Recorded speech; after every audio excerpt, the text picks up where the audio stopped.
Noite, é trabalhador aqui da casa, Vander Ferreira Júnior. Seja muito bem-vindo mais uma vez e o tema é Evangelho no Lar. Fique à vontade.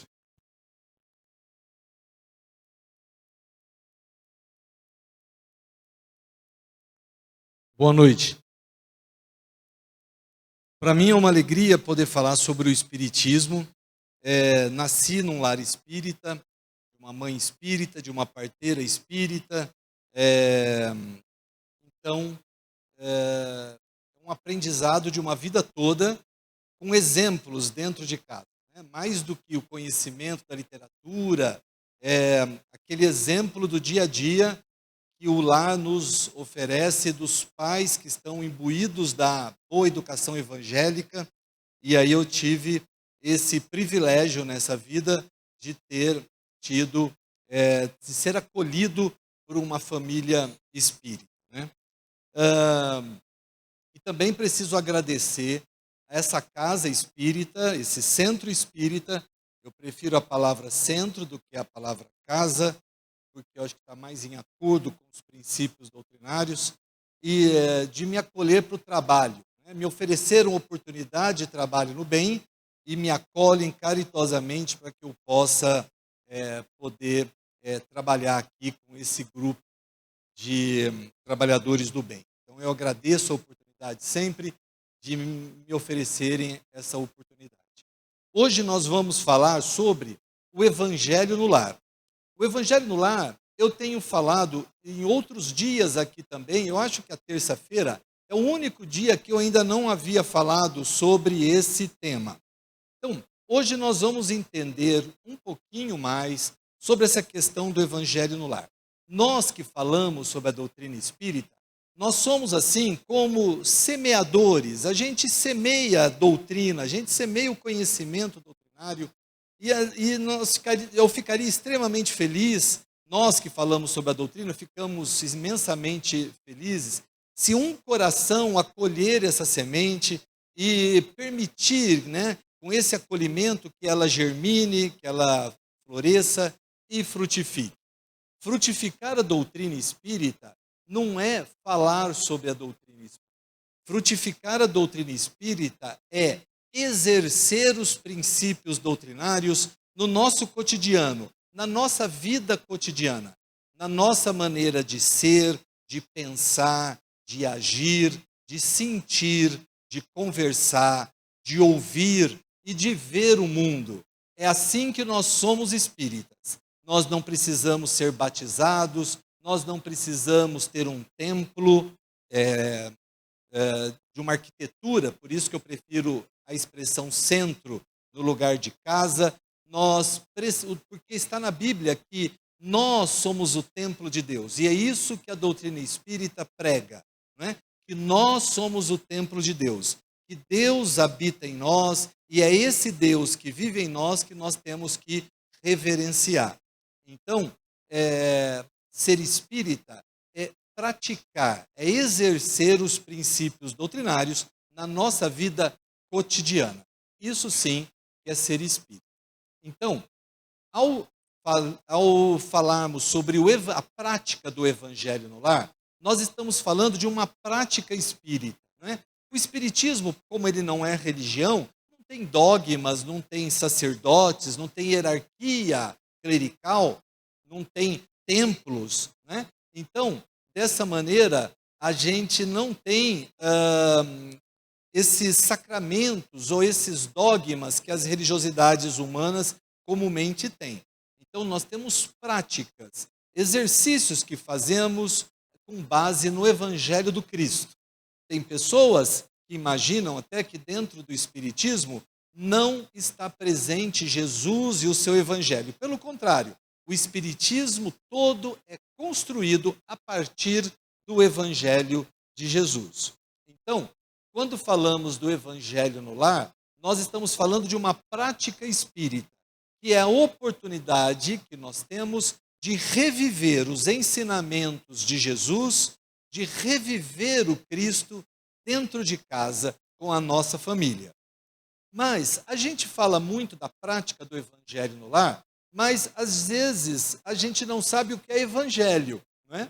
Então, vamos começar entendendo que evangelho, de uma forma bem simples, bem rasa, podemos dizer que evangelho é um dos 4 livros que compõem a Bíblia Sagrada, escritas 2 desses livros por apóstolos, né, que é João e Mateus, e 2 livros escritos por homens apostólicos, que são Marcos e Lucas, e esses 4 livros narram a vida de Jesus, os feitos de Jesus, a doutrina pregada por Jesus, os milagres de Jesus.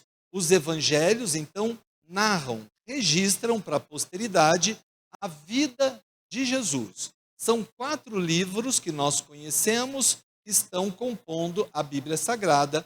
E eu disse que 2 desses livros são de autoria de apóstolos. Apóstolos foram homens que viveram com Jesus e aprenderam a partir do que ele ensinava, né? São homens contemporâneos a Jesus, que conheceram e viveram. E homens apostólicos, que são 2 evangelhos de homens apostólicos, Marcos e Lucas, eles não viveram com Jesus, eles não eram contemporâneos do nosso Cristo. Eles escreveram daquilo que eles ouviram falar a respeito de Jesus. Esses 2 evangelhos foram escritos muitos anos depois de Jesus já ter desencarnado. Então, esses são os evangelhos de uma forma bastante simples. E eu disse para vocês que esses 4 livros, os evangelhos, compõem a Bíblia Sagrada. Então vamos agora entender um pouquinho o que é a Bíblia Sagrada. Vamos primeiro começar então entendendo que, como nós entendemos Bíblia hoje em dia, nós estamos falando dos livros que narram as revelações de Deus, das leis de Deus para a humanidade. Livros inspirados por Deus. Isso é o que nós chamamos de Bíblia hoje. Nem sempre esse nome Bíblia foi usado com esta finalidade. Ou seja, Bíblia é sinônimo de escritura sagrada, ok? Hoje em dia. Mas a palavra Bíblia, ela vem do grego biblion, que quer dizer conjunto de livros, um grupo de livros.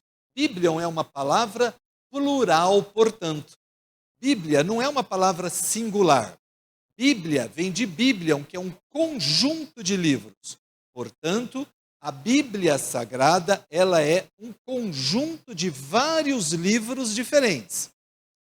Na época do Cristo, não existiam livros como a gente conhece hoje, com esse formato aqui, né? Com o tombo que seguram as páginas. Eram rolos, era um papel que era enrolado. E nem era papel dessa maneira como a gente conhece hoje, feito assim, eram chamados papiros e eles eram enrolados. Então nós podemos dizer que a Bíblia, ela é composta de um conjunto de livros ou rolos por causa disso. Porque na época de Jesus não era com esse formato, era um formato de rolos. Então é comum que a gente possa ouvir e ler que a Bíblia é um conjunto de rolos, como sinônimo de livros, como nós conhecemos hoje. Então, Bíblia não é um livro, são vários livros encadernados juntos. É um volume só, não é um livro só, é um volume só, composto de vários livros encadernados, vários rolos encadernados, né? Então, e essa palavra Bíblia veio de onde? Vem de uma cidade fenícia que se chamava Bíbulos.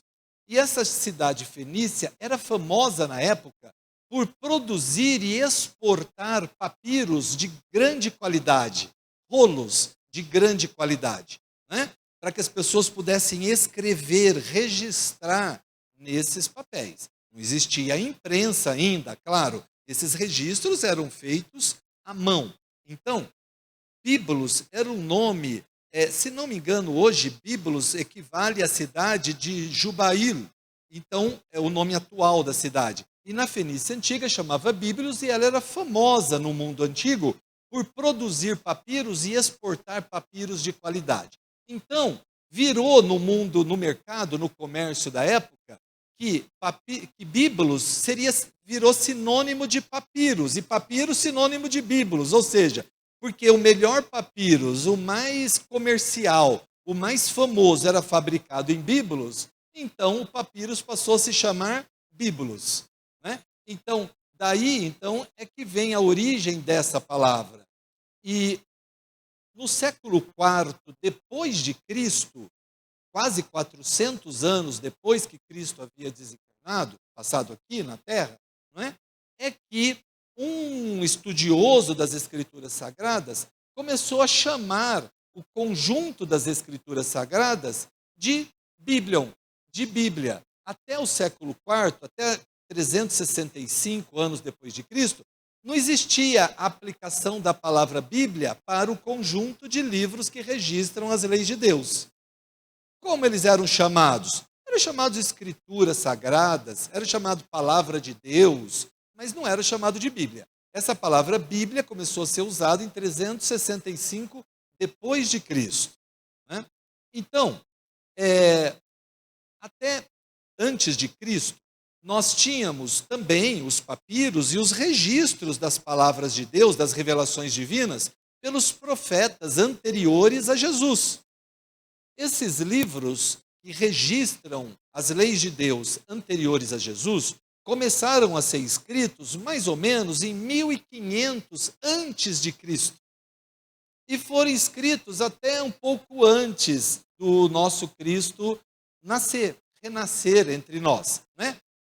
Era a primeira vez que ele nascia no planeta Terra, mas ele já tinha renascido em muitos outros planetas antes desse. Então, ele nascia entre nós e um pouco, mais ou menos, até 200 ou 400 anos antes de Cristo, são os últimos bíbulos, os últimos papiros, os últimos rolos escritos registrando as revelações de Deus antes de Jesus nascer aqui na Terra. Então, olha que interessante. Esses livros começaram a ser escritos há 1500 anos antes de Cristo. E foram escritos até próximo do nascimento dele. Depois, voltaram a ser escritos registrando as leis divinas trazidas por Jesus à época dele. Foram escritos até 100 anos depois que Cristo já tinha partido. Então, todos esses livros foram escritos num espaço de 1500 anos antes de Cristo, 100 anos depois de Cristo, dá um total de 1600 anos. Então, os livros que compõem a Bíblia Sagrada foram escritos num prazo de 1600 anos. Eles não foram escritos todos juntos, ao mesmo tempo, não foram escritos na mesma época, não foram escritos pela mesma pessoa. Imagina como era a forma de falar, né? Imagina como era a forma de se expressar 1500 anos atrás de que nós estamos agora. Ou seja, imagina então a diferença que tem nos registros da forma de se expressar, de vocabulário, de construção gramatical, né? Então, as pessoas às vezes imaginam que a Bíblia foi escrita quase na mesma época por um grupo de pessoas que se conheciam ou que conviviam, contemporâneos, que escreviam do mesmo jeito. Não, essas pessoas viveram com 1600 anos de diferença entre elas.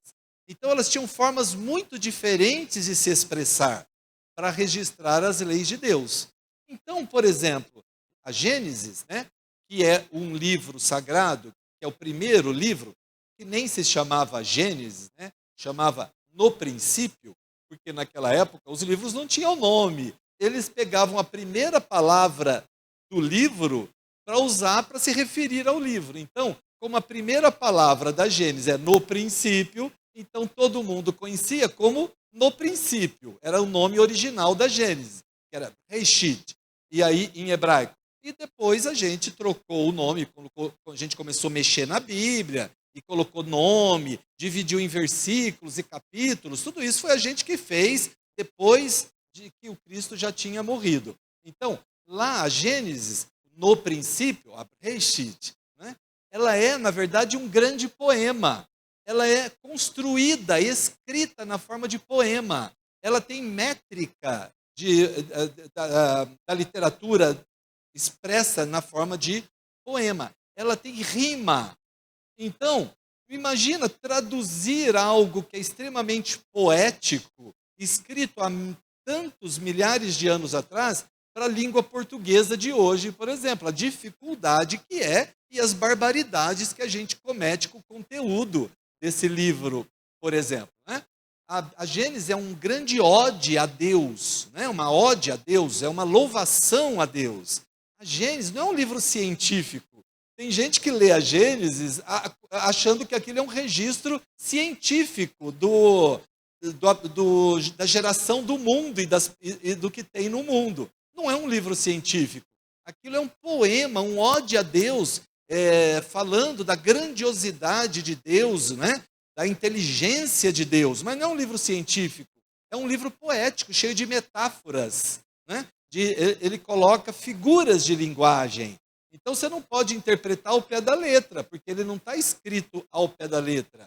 Ele não está escrevendo como um documento científico da origem do mundo. Ele está colocando metáforas. Né? Ele está colocando palavras no lugar de outras, significando outras coisas, o que é característico da metáfora. Então, essa é a Gênese, que é o primeiro livro da Bíblia. E todos os livros depois, cada um de um estilo, cada um feito numa época, por uma pessoa diferente, com uma habilidade literária diferente.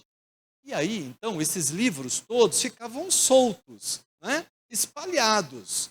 Não eram reunidos num volume como nós temos hoje. Eram livros espalhados, soltos. E aí tinham os líderes religiosos que se baseavam em alguns rolos. Tinham outros líderes religiosos em outra localidade que se baseavam em outros rolos. Cada um fazendo o seu templo, cada um pregando Deus, mas baseado no rolo que ele escolheu como base. Né? E aí, na época de Jesus, então, quando Jesus viveu entre nós, já existiam os rolos os sagrados, ou seja, a palavra de Deus registrada nos rolos, né? Que na época de Jesus era chamado de Tanar. Então, o que nós chamamos Bíblia hoje, né? Na época de Jesus era chamado Tanar. E a Tanar é um acróstico, ou seja, sabe quando você pega a primeira letra de cada coisa e forma uma palavra? Tanar é um acróstico, né? Então, a Torá, que essa é uma palavra mais comum para a gente ouvir, a Torá, que também ela era são 5 livros que compõem, 5 rolos que compõem a Torá, e ela é parte da Tanar. A Torá são 5 rolos da Tanar. A Tanar tem 24 rolos. E a Torá são apenas 5 rolos que compõem esses 24 rolos da Tanar. Então, a Bíblia da época do Cristo era a Tanar. Então, se tinha uma Bíblia, tinha uma Bíblia na época dele, era essa. Né? Tanto que na Tanar aparece a oração dos 18, que é uma oração praticada até hoje pelos judeus. Né? Não são mais 18 orações, são 19, porque há um tempo atrás, acho que no século XII, eles colocaram uma oração a mais nas 18. Hoje são 19, eles praticam com 19 orações, mas continuam chamando a oração dos 18. E a oração dos 18, que está lá na Tanar, é exatamente a estrutura do Pai Nosso que Jesus depois ora no Sermão da Montanha. Então, isso prova que Jesus conhecia a Tanar, porque a estrutura do Pai Nosso é exatamente a estrutura da oração dos 18 que estava na Bíblia, né? Na Tanar, que não era chamado Bíblia, da época dele.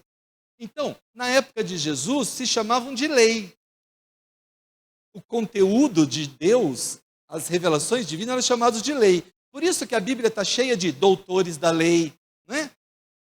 Ele fala lá, esses são os doutores da lei na Bíblia. Doutor da lei não é um advogado da época de Jesus. Doutor da lei é o especialista nas revelações divinas. É o especialista em Tanar. O estudioso da Tanar é o doutor da lei. certo? Quando Jesus fala, eu não vim destruir a lei, eu vim cumpri-la. Ele está se referindo a Tanar. Eu não vim destruir a Tanar, eu vim cumprir o que está escrito nos rolos da Tanar. Eu vim cumprir as leis de Deus que estão lá. Isso que é lei na época dele. Por isso que na Bíblia aparece muitas vezes essa palavra como sinônimo das leis de Deus, simplesmente lei. Então, esses livros já existiam, 24 deles, como eu disse agora para vocês, já existiam antes de Jesus. 24 rolos já existiam antes de Jesus, que compunham a Tanar, que é a Bíblia da época de Jesus. E depois de Jesus, que eles escreveram e registraram a vida de Jesus, a época de Jesus, o que aconteceu com os apóstolos em torno de Jesus, as cartas que eles trocavam a respeito da doutrina de Jesus, compõem 27 rolos. Então, olha só, nós temos 24 rolos antes de Jesus e 27 rolos depois de Jesus. 24 mais 27 são todos os rolos que revelam as leis de Deus para a humanidade. Não é verdade. Tem muito mais do que isso. Sabe por que tem muito mais? Porque quando nós estávamos naquela época ainda, logo depois de Jesus, 100, 200 anos depois de Jesus, tinha os líderes sacerdotais, com os seus rolos embaixo do braço, defendendo as suas verdades. E cada um construindo o seu feudo religioso, com seus fiéis espalhados, certo? E aí, então, um competia com o outro, um disputava o reino do outro, né? Você vê que reino não é só na política que tem, né? Também tem na religiosidade. Então, eles espertamente falaram assim, opa, em vez da gente ficar brigando um com o outro, por que a gente não se junta? Por que a gente não se junta em vez de brigar? Aí a gente soma, em vez de destruir um ao outro. Olha que estratégia de marketing no ano de 365 depois de Cristo. Esses líderes religiosos se juntaram para parar de brigar entre eles e estabeleceram um concílio, de Niceia para poder fundar então uma única igreja, para eles pararem de brigar entre eles. Bom, para começar, então, nós temos que ter um livro só. Nós não podemos cada um mais ter o seu próprio livro. Nós temos que agora, então, ter um livro base para essa união nossa. Um livro que represente a nossa união. Então, eles pegaram todos os livros, os rolos, na época, que revelavam as leis de Deus, e foram escolher quais livros eles queriam compor o livro único deles, que simbolizasse a união de todos eles. Então, primeiro eles pegaram lá as 24 rolos antes de Cristo, juntaram, e aí resolveram que não era 24. Vamos dividir esse aqui em 2, vamos dividir esse aqui em 4, vamos tirar um pedaço desse. Chegaram lá às conclusões deles, isso de 24 virou 46. Então, os livros, os rolos originais da Tanar são 24. Mas no concílio de Niceia, em 365 depois de Cristo, virou 46, os 24. Então, se você pega hoje a Bíblia católica, ela tem 46 livros no Antigo Testamento, porque o Antigo Testamento corresponde a Tanar, o que foi revelado sobre Deus para a humanidade antes de Cristo. Então, a Bíblia católica tem 46 livros por causa disso. E depois, eles foram nos livros escritos depois de Jesus, ou seja, que revelam a época de Jesus. E entre todas as centenas de livros que existiam, eles escolheram 27. Mas existe muito mais. Dentre esses 27 livros, eles escolheram 4 evangelhos. Como eu disse no começo para você. Mas existem muitos outros evangelhos. Por exemplo, existe o evangelho de Maria, existe o evangelho de Judas, e que a gente não conhece porque não foram selecionados para compor o livro único. Então, os livros selecionados para compor o livro sagrado único, daquela união que estava começando naquele momento, passou a se chamar livros canônicos. Por que livros canônicos? Cânon quer dizer seleção. Então, os livros selecionados, os livros canônicos, os livros que nós selecionamos, são livros canônicos. E os livros descartados, aqueles que eles não escolheram para compor a Bíblia, são chamados de apócrifos. Então, nós temos, sim, os livros sagrados apócrifos. Existem os livros sagrados que revelam as leis de Deus e que não compõem a Bíblia, que a gente não conhece, mas que existem. Tanto que Emmanuel, no livro A Caminho da Luz, ele fala sobre os livros apócrifos. Ele diz da importância dos livros apócrifos, que tem muito conteúdo nos livros apócrifos, que por terem sido descartados, não chegou até nós conteúdos muito das verdades divinas que estão contidas nos apócrifos também. Né? Você pode ver, se você conhece a Bíblia, você vê que os 4 evangelhos contam Jesus criança, depois pula para Jesus começando a pregação dele com 30 anos. Né? Nós temos aí um buraco, um vácuo de narrativa de Jesus na adolescência, na infância, na adolescência, na juventude, não tem. Tem ele criancinha, bebê, novinho, e depois já tem ele com 30 anos. Os evangelhos apócrifos contam essa fase de Jesus. E nos conta, inclusive, que ele fazia brincadeiras com as crianças, o poder que ele tinha sobre a matéria, né? Porque o que é milagre, na verdade, vocês sabem, por espiritismo a gente não chama de milagre, porque na verdade milagre para a gente é alguma coisa sobrenatural, além das leis conhecidas, né? Mas e no espiritismo isso não existe. Tudo tem uma explicação, tudo segue uma lei de Deus. Então, se segue uma lei de Deus, não é milagre, certo? É só uma questão de competência moral para poder executar aqueles fenômenos. Então, os evangelhos apócrifos, que não fazem parte da Bíblia, contam, inclusive, o que ele fazia de os tais milagres chamados católicos, né? As brincadeiras que ele usava com a matéria, o uso fluídico da matéria, com os coleguinhas dele na época. Então, nós temos os evangelhos apócrifos, os evangelhos canônicos. Então, vejam que o que nós conhecemos são 4 evangelhos que são os canônicos, os escolhidos para ficar compondo a Bíblia, mas ali não estão todos os livros que registram as leis de Deus. Existem os apócrifos. E aí depois vem Lutero no protestantismo. Ele, então, era um grande estudioso da Bíblia, né, das Escrituras Sagradas. Lutero, então, descobre no estudo dele que a Igreja Católica tinha transformado os 24 livros em 46. Então, Lutero pega e tenta, com o que ele tinha, reestruturar, juntar os livros que estavam repartidos, tirar os trechos que foram inseridos, que não existiam nos livros originais, e aí, então, ele reduz a 39 livros. Por isso que a Bíblia evangélica tem 39 livros no Velho Testamento, e na Igreja Católica tem 46. Por isso. E a Bíblia, que é o Novo Testamento, chamado Novo Testamento, que conta a época de Jesus, tem 27 livros, tanto na Bíblia evangélica quanto na Bíblia católica. Tem os mesmos 27. A diferença, então, da Bíblia católica para a evangélica, para a protestante, na verdade, é o número de livros do Antigo Testamento.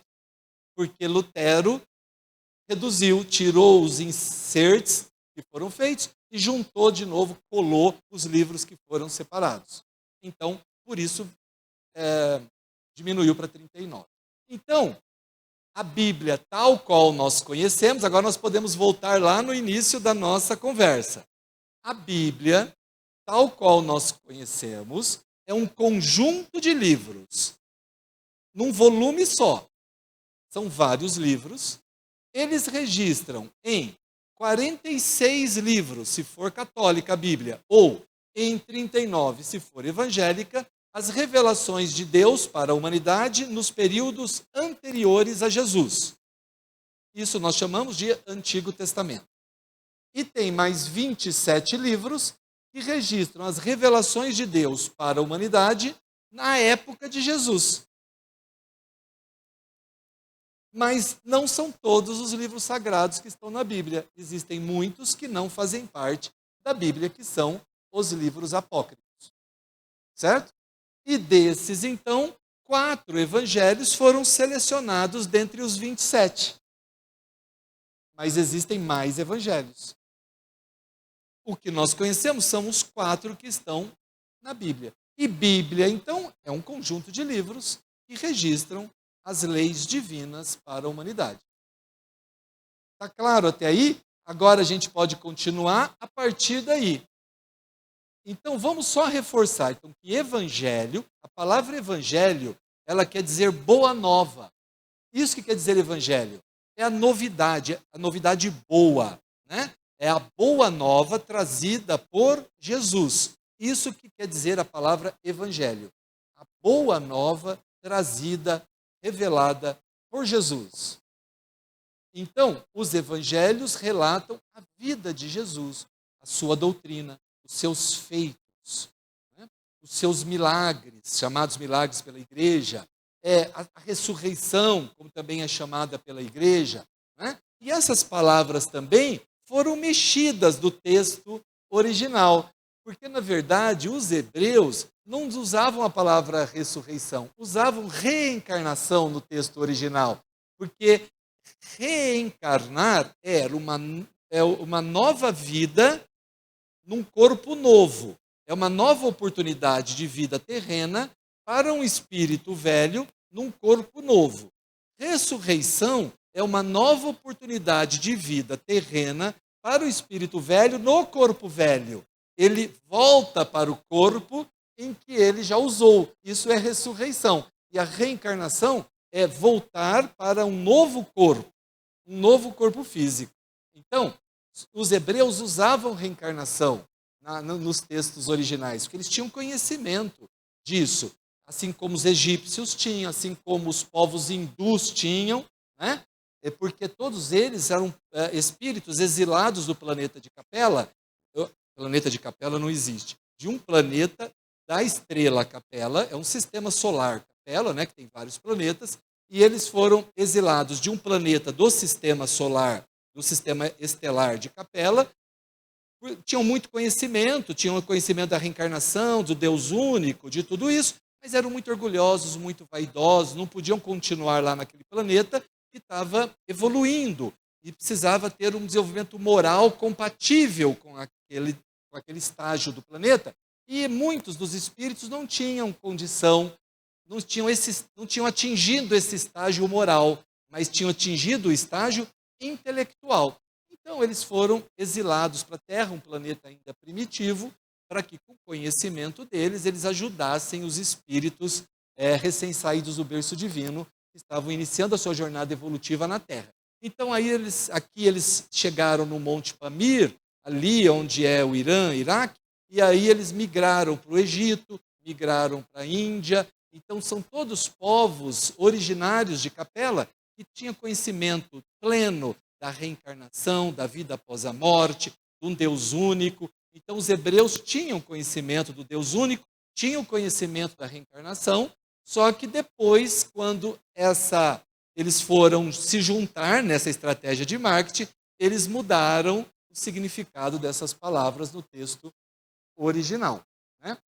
Bom, dito isso, nós podemos agora explicar para vocês, né, o Evangelho segundo o Espiritismo. Porque tem gente que acha que esse livro, o Evangelho segundo o Espiritismo, é um evangelho espírita. Não existe um evangelho espírita. Evangelho, como vocês já entenderam hoje, é um livro escrito lá perto da época de Cristo, né? A época de Cristo, 2 deles um pouco depois de Cristo, certo? Então, que registram a vida de Jesus. Isso é evangelho. O Evangelho segundo o Espiritismo não faz isso. O Evangelho segundo o Espiritismo não tem a pretensão de contar como é que foi a época de Cristo e as verdades que ele trouxe. Não. Então não existe um Evangelho espírita. O que existe é Allan Kardec, codificador da doutrina espírita, que inclusive ontem foi a data de nascimento dele, né? Ele chegou à Terra ontem, a data de ontem, que a gente comemora, inclusive, né? Porque ele trouxe essa doutrina para a humanidade, um ser preparado durante milênios na espiritualidade para trazer essa doutrina consoladora prevista na Bíblia, porque Jesus previu, né? Eu lhes enviarei o Consolador, que ficará com vocês para sempre. Isso está na Bíblia. E para ficar para sempre não pode ser uma pessoa, né? Porque a pessoa não fica para sempre. Uma doutrina fica para sempre, ideias ficam para sempre, mas não uma pessoa. Então, Allan Kardec foi um espírito preparado durante milênios para ser um co-criador divino, para trazer a doutrina consoladora prometida pelo Cristo, né, naquela época. Então, ontem foi a data de nascimento dele. Allan Kardec, então, inspirado pelos espíritos mentores da codificação, o que ele faz? Ele pega trechos dos evangelhos canônicos. Olha só, vocês já sabem o que é evangelho canônico. Já está ficando legal, né, essa conversa. Então, ele pega trechos dos evangelhos canônicos. E que trechos? Trechos que não são alvo de disputa religiosa, de contenda religiosa. Por exemplo, Jesus nasceu em Belém, Jesus nasceu onde? Isso tem contenda religiosa. Então, ele pega as questões morais que estão contidas no Evangelho, porque os pontos morais dos Evangelhos não são questionados por nenhuma religião. Todas as religiões concordam com os princípios morais contidos nos Evangelhos. Então, ele pega estes princípios morais, que é de acordo de todas as religiões, né? Porque ele não quer bagunça, ele não quer complicação, ele não quer bate-boca, ele quer ensinamento profundo, né? Então, ele tira o que é produto do bate-boca e pega só trechos de ensinamentos morais. Pega esse trecho que está lá no Evangelho canônico, nos Evangelhos canônicos, e explica esses trechos à luz do Espiritismo. Então, ele não inventa um evangelho, ele não cria um evangelho novo, ele não traz nenhuma novidade que já não está na Bíblia. Ele não traz nada para justificar que isso seja um evangelho espírita. Ele não, ele pega trechos dos evangelhos canônicos, ele nem pega trechos dos evangelhos apócrifos, ele nem pega, que é para não dar confusão, ele só pega dos evangelhos canônicos, e dos evangelhos canônicos só trechos da doutrina moral do Cristo, que não é fruto de contenda, e explica, com o auxílio dos espíritos mentores da codificação, esses trechos do Evangelho à luz do Espiritismo. Então, isso que é o Evangelho, segundo o Espiritismo, está no nome, que é o Evangelho, o de sempre, o mesmo, só que à luz do Espiritismo, segundo o Espiritismo, explicado pelo Espiritismo. Mas não tem novidade, é a Bíblia. O Evangelho segundo o Espiritismo é a Bíblia, explicada pelos Espíritos mentores. Então aí nós já entendemos, olha só, o que é Bíblia, o que é Evangelho segundo o Espiritismo.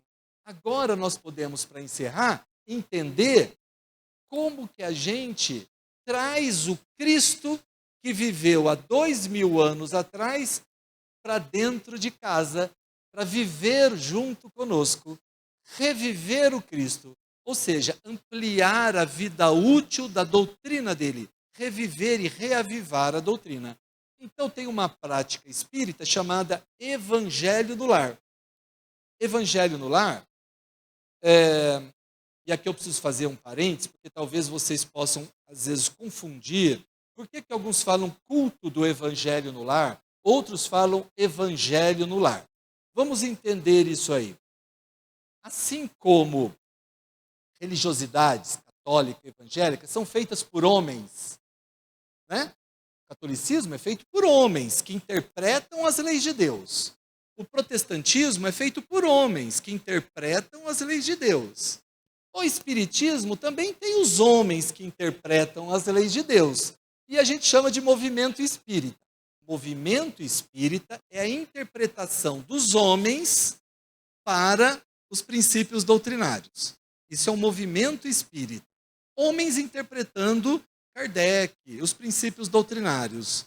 Ok? Espiritismo é a doutrina em si, sem interpretação de ninguém. Isso é o espiritismo. E o movimento espírita interpreta a doutrina. O movimento espírita pede para não usar a palavra culto. Culto do evangelho no lar. O movimento espírita pede os homens que interpretam a doutrina. Porque a palavra culto dá o sentido para muita gente de rito, de ritual. E o espiritismo não prega nenhum tipo de ritual nas suas práticas, nem utiliza. Ritual são símbolos, né? Símbolos que a gente repete para reviver um conteúdo. Então, por exemplo, na Igreja Católica, você vai e coloca na língua a hóstia. Isso é um ritual, é um símbolo revivendo, né, o corpo de Cristo. Então, o pão, que é, né, o corpo de Cristo. Então, isso é um ritual. O Espiritismo não tem rituais, certo? O Espiritismo não trabalha com práticas ritualísticas. Então, o movimento espírita pede para não usarmos a palavra culto, para não dar ideia que o culto do evangelho no lar é um ritual. Por isso. Mas, na verdade, se você pega todos os livros dos espíritos que também vieram pós Allan Kardec, se você pega Emmanuel, se você pega André Luiz, eles só citam culto do evangelho no lar, em todos os seus textos. Eles não falam evangelho, eles falam culto do evangelho. Os livros do Divaldo Pereira Franco, pelo espírito da Joana de Ângeles, ela tem livros, vários capítulos que ela fala culto do evangelho no lar. Livros do Chico Xavier, dos espíritos que trabalhavam com ele, culto do evangelho no lar. Os espíritos usam essa expressão, sabe por quê? Porque eles estão usando no sentido original da palavra, que é cultivar. Culto de cultivar o evangelho no lar. Então, por isso, culto do evangelho no lar, os espíritos usam, sim, no sentido de cultivar o evangelho, de plantar o evangelho em casa, de aguar, de semear o evangelho em casa, de cuidar do evangelho, ele germinar em casa, cultivar o evangelho no lar. Então, os espíritos usam, sim, esta expressão. E também, tanto Kardec, vários espíritos dizem, não fica se debatendo com palavras, porque palavras, elas são do domínio humano, restrito à matéria. Tanto que aqui na Bíblia diz, Jesus é o verbo de Deus. Por que está na Bíblia Jesus é o verbo de Deus? Porque Jesus é a materialidade das leis de Deus na terra. Por isso que Jesus é o verbo de Deus, porque ele é a materialidade das leis de Deus. Então, verbo é uma linguagem restrita à terra, ao mundo terreno, à matéria. Então, não fica se debatendo com palavras. Se é culto, se não é culto, isso não importa. Isso é perder tempo com questiúnculas, que o que não é o objetivo do Espiritismo. O objetivo do Espiritismo é o desenvolvimento moral, é o crescimento moral. E aí não é debater sentido, conceito de palavra que você vai evoluir moralmente. Então não perca tempo com isso. Isso Kardec cita e todos os outros espíritos também que vieram para completar a doutrina também nos ensinam isso. Então não precisa ficar debatendo se é culto, se não é culto. O que importa é que você pratique o evangelho. Isso que importa. Dá o nome que você quiser. Faça o evangelho, estude o evangelho, pratique o evangelho em casa. Sabe o que vai acontecer quando você pratica o evangelho em casa? Você vai mudar a egrégora fluídica da sua casa. O que é uma egrégora? Egrégora é uma palavra moderninha hoje que no Espiritismo foi introduzido, não é uma palavra doutrinária original de Kardec, que é o ambiente fluídico o ambiente fluídico, é egrégora. Então, o ambiente fluídico da sua casa é a sua egrégora doméstica. Então, o que é um ambiente fluídico? É o resultado do que você pensa, do que você sente, e é o resultado do que pensa e sente os espíritos que frequentam a sua casa. A sua casa não, a minha também, porque eles também moram lá comigo e não pagam aluguel comigo. Ninguém divide as minhas despesas, mas moram lá, certo? Eu tenho um monte de gente que mora lá comigo, todos nós temos, mas eles não dividem as despesas, nada, e vivem lá. Então, esses espíritos e nós emitimos pelo nosso pensamento, pelo nosso jeito de pensar, sentir e agir, e isso altera os fluidos do ambiente em que nós estamos. Então, isso que é a egrégora fluídica, ela é característica de cada casa, porque ela depende da forma de pensar daquela família, do coração daquela família. É o coração das pessoas que frequentam aquela casa que determinam a egrégora fluídica daquela casa. E aí, os espíritos, inclusive, né, que moram lá, não só os encarnados. Então, quando você começa a estudar o Evangelho em casa, começa a mudar essa egrégora fluídica da casa, começa a melhorar esse ambiente fluídico. Você percebe, depois com o tempo, que a casa fica mais tranquila, mais em paz, mais feliz, você se sente mais acolhido dentro da sua casa. Muda o ambiente fluídico da casa. Você também, você no Evangelho, você não evangeliza só a si e aos seus familiares encarnados. Você evangeliza também os espíritos que moram na casa com você, que frequentam a casa. Por isso que o Evangelho é importante ser em voz alta. Por isso que você tem que ler o Evangelho, tem que fazer oração em voz alta, mesmo sozinho. Eu moro sozinho, eu faço em voz alta. Se você ficar na janela do meu apartamento, você vai achar que mora um doido lá, que fica lendo o Evangelho em voz alta e tal, né? Pregando para quem? Para as paredes, para as plantas? Estou pregando mesmo para as paredes e para as plantas, porque elas também precisam ser evangelizadas. Então, a gente lê o Evangelho em voz alta para evangelizar os espíritos. Sabe por quê? Você fala, mas o espírito precisa ouvir? Precisa. Porque quanto mais materializado é o espírito, ele não lê pensamento. Ele não sabe ler pensamento. Ele precisa ouvir.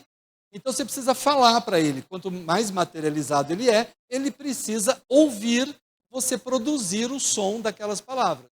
Então é importante que você faça a oração em voz alta, que você leia o Evangelho em voz alta, que você comente o Evangelho que você leu em voz alta. Entenderam? Reúna a família uma vez por semana, tá bom. Não precisa, forçar muito a barra das pessoas em casa que não estão muito interessadas ainda no Evangelho. Reúne uma vez por semana, mas num dia fixo, no horário fixo. Sabe por quê? Porque espírito superior, gente, tem mais o que fazer. Eles não ficam lá esperando, agora eu vou fazer o Evangelho, eles vão lá com você. Não. Eles têm uma agenda repleta de compromissos de atendimento. Você precisa marcar o horário e o dia para que os espíritos superiores mentores possam estar com você naquele dia e naquele horário, para eles se agendarem nos seus compromissos espirituais.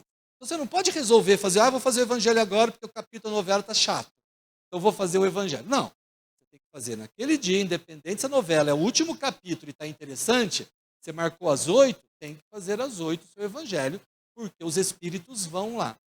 Na minha casa, eu faço às 11 horas da noite de segunda-feira.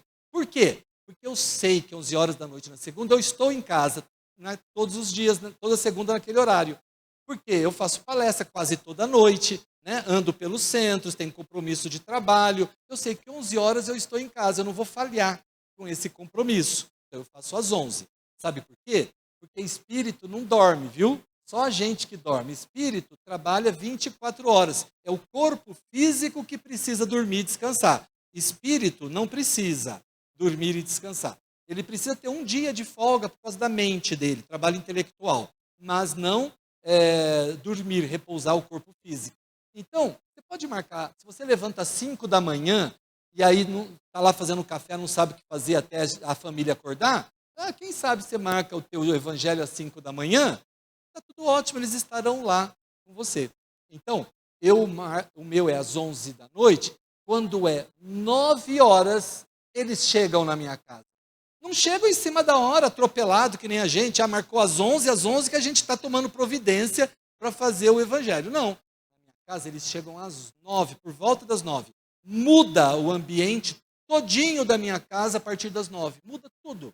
A egrégora, porque eles chegam e a emanação fluídica desse espírito é tão grande que eles mudam o ambiente, eles higienizam a casa com a presença dele.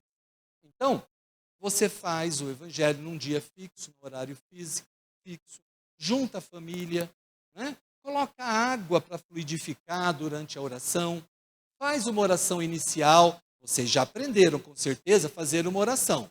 Primeiro, louva a Deus. É a estrutura do Pai Nosso. Primeiro, louva a Deus. Segundo, pede para as coisas necessárias.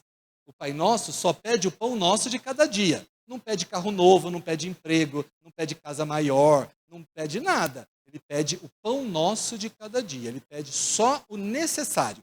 Então, louva a Deus, pede o necessário e se comprometa com a revolução moral que você precisa fazer. Perdoar as ofensas, né? Não cair em tentação. Então, essa é a estrutura da tua oração. Louva a Deus, pede o necessário e se comprometa com Deus com a sua reforma íntima. Isso é a estrutura da oração que você faz no início. Faça essa oração, depois lê o Evangelho em voz alta, conversa sobre isso que você leu, né? E depois faz a oração de encerramento e pede a fluidificação da água. Tá bom? Vocês vão ver a mudança que é na vida da gente essa prática espírita. Você vai conseguir se sintonizar melhor aos bons espíritos, ser inspirados. Sabe aquela história de anjo da guarda que a gente fala? Nossa, coitado do anjo da guarda, ele trabalha 24 horas, mas a gente não se conecta a ele, a gente não consegue, tem ruído. O que você está falando? O que você quer que eu faça? Eu não estou entendendo. Quando você faz o evangelho no lar, você se conecta aos seus espíritos mentores, eles conseguem te inspirar às melhores resoluções, às melhores coisas. Então, é isso, a prática do evangelho no lar.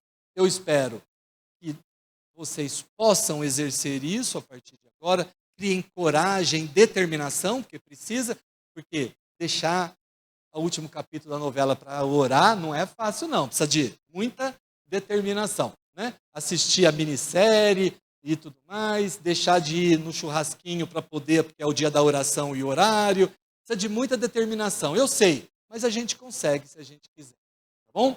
Uma boa semana para vocês, que Deus os proteja, os abençoe e que os inspire nas boas resoluções. Até a próxima.